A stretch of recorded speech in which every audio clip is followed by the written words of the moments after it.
क्या समझ है? बोलोगे कि लगाऊं? बोलना नहीं था तो मुंह तोड़ दूंगी, मैं बता देती हूँ।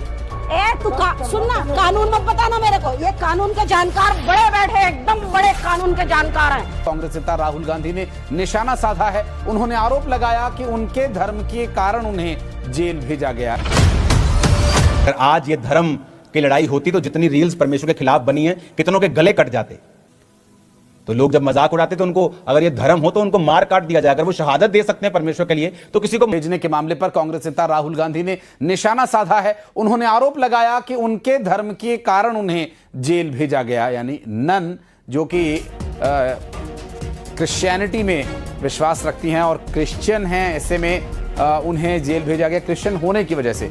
ये न्याय नहीं है। ये बीजेपी और आरएसएस की भीड़ तंत्र की हुकूमत है। ये अल्पसंख्यकों को प्रताड़ित करने का तरीका है। हम इस पर चुप नहीं रहेंगे। धार्मिक स्वतंत्रता संवैधानिक अधिकार है। हम दोनों नन की तुरंत रिहाई की मांग करते हैं। इस अन्याय के लिए जिम्मेदार लोगों की जवाबदेही की भी मांग करते हैं। राहुल गांधी का इस पर बड़ा बयान सामने आना, जाहिर है उनके द्वारा जो बयान दिया गया वो नन की गिरफ्तारी को लेकर उसके विरोध में दिया गया है। और उनका ये कहना है कि क्योंकि वो क्रिश्चियन हैं इसलिए उनके साथ ऐसा व्यवहार हो रहा है।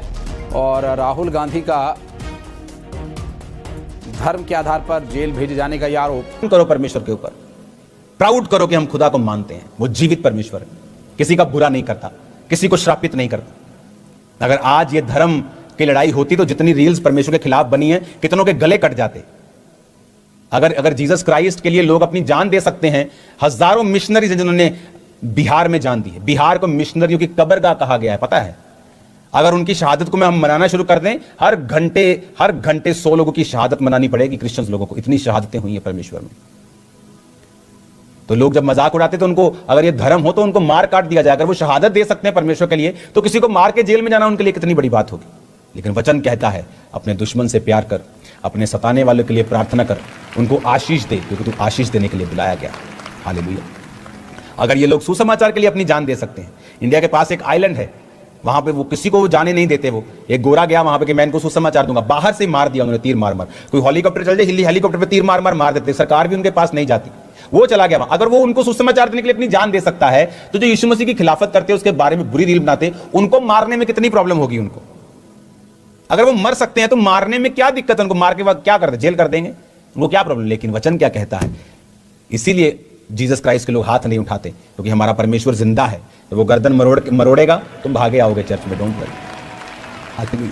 उसने मेरी भी मरोड़ी थी तो मेरे को मालूम है वो मरोड़ता है गर्दने और फिर भगाता है आदमी को। फिर आदमी भूल जाता है वो कहाँ से है कि कहाँ से है। फिर आदमी सोचता है वो फलाने के पास चला जाऊँ मैं, वो डॉक्टर बड़ा सियाना है, वो जगह बड़ी सियानी है। फिर मैं सब जगहों पे गया, सब डॉक्टरों के पास गया, न्यूरोलॉजिस्ट, सब बड़े बड़े केंद्र, सब जगह गया। फिर कहीं जब इलाज नहीं हुआ तब घुटने टेक के खुदा के पास आके छुटकारा मिला। तो अब मैं आपके सामने उसी खुदा की बातें कर रहा हूँ जिस खुदा का मैं बुरा भला बोलता था। God bless you all of you. मेरे फ्रेंड्स, मेरे भाई, मेरे बुजुर्ग, कैसे हैं आप सब? मैं जानता हूँ परमेश्वर आपको देख रहे हैं और आप परमेश्वर की निगरानी में। आज हम एक ऐसे विषय के बारे में बात करना चाहते हैं जो हम सब रोज प्रार्थना करते हैं और रोज उस विषय के लिए चिंता भी करते हैं और मनन भी करते हैं।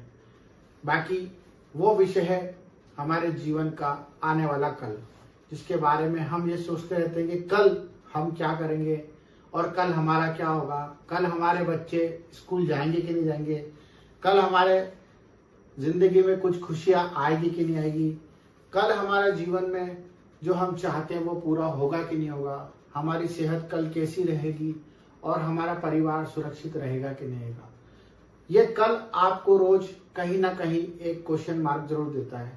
मैं जानता हूं कि जो परमेश्वर को जानते हैं वो ऐसी बात कभी नहीं करते और ना ही ऐसा सोचते हैं, पर शैतान हमारे चारों ओर है। और ये विषय उन लोगों के लिए जो लोग परमेश्वर को अभी जानने लगे हैं और परमेश्वर के प्यार में खो गए हैं, परंतु उन्हें न्याय और उन्हें नियम को जानना बहुत जरूरी है। क्योंकि कल परमेश्वर ने हमारे लिए क्या रखा है, अगर हम इसको जान गए तो शायद हम कल की चिंता करना बंद कर देंगे। जिस तरह परमेश्वर का वचन कहता है कि कल की चिंता ना कर, कल की चिंता आप खुद के लिए कर लेगा, आज के लिए आज का दुख बहुत काफी है। यही वचन परमेश्वर ने हमें इसलिए दिया है क्योंकि जो लोग भविष्य की चिंता करते हैं, जो अपनी खुद की सेल्फ चिंता करते हैं, जो अपने परिवार की चिंता करते हैं और कल के विषय में मनन लगा के अपनी पूरी जीविका खराब कर लेते हैं और ये नहीं सोच पाते कि हमें कल क्या करना है, उसी विषय में परमेश्वर हमें कहता है कि तू कल की चिंता मत कर, कल की चिंता आप खुद कर लेगा। आज के लिए आज का दुख ही काफी है। मेरे प्यारे मित्रों और प्यारे भाइयों, मैं आपको ये बताना चाहता हूँ कि परमेश्वर ने हमें ऐसा क्यों बोला है। क्योंकि परमेश्वर ये जानते हैं कि हमारे बच्चे उसके ऊपर विश्वास करेंगे। क्योंकि जो अनंत जीवन का स्वामी है, जो राजाओं का राजा है, वो हमारे कल की नहीं, वो हमारे जीवन की रक्षा करता है। हमारे पूर्वजों से उसने हमें गोद ले लिया है, उसने हमें मोल देकर चुकाया है और हमें स्वीकार करा है जिस भी हालत में थे हम। जब हम पहले ऐसे थे, जब हमारे भविष्य के बारे में हमें नहीं पता था, जब हम अपने बारे में सोच सोच कर गलत कदम उठा लिया करते थे और पाप में पड़ जाते थे और उस पाप का परिणाम भी बहुत बड़ा भोगते थे। पर हम क्यों नहीं जानते कि आज हम वही गलतियां, वही व्यवहार वापस करेंगे तो हम किस तरह से प्रभु के कहलाएंगे। जिस तरह से परमेश्वर ने हम पर दया रखी, अगर हम उस दया को जानना चाहें तो हम कैसे अपने आप को जान सकते हैं, कैसे जान सकते हैं और कैसे जान सकते हैं। ये वही वचन है जो परमेश्वर का हमें सिखा रहा है कि तुम कल की चिंता मत करो। मैं जानता हूँ आज मेरा भाई कैंसर में है, मैं जानता हूँ कि आज मेरी बहन परेशान है, कर्जे में है, मैं जानता हूँ मेरे भाई उन अपने भाइयों से लड़ रहे हैं, अपनी चीजों के लिए, हक के लिए दौड़ रहे हैं, अपने काम काज की चिंताओं में, ऑफिस के टेंशनों में, अपने वर्क की टेंशन में बहुत कुछ अपना खो रहे हैं, अपना आनंद खो रहे हैं। मेरे भाई बहनों, ये विषय परमेश्वर ने हमें इसलिए दिया कि जब हम इस चीज को छोटा करेंगे, अपने कामों को अनुशासन से करेंगे, नियम से करेंगे और अपने मुख पर सच रखेंगे, हमसे जो होता है हम उसी को करें। हमारी आंखें जितना देखती हैं हम उसी को अपना काम का सोता बनाया, उतना ही चले जितना हम चल सकते हैं। क्योंकि परमेश्वर ने हमारा बोझ अपने ऊपर ले लिया है।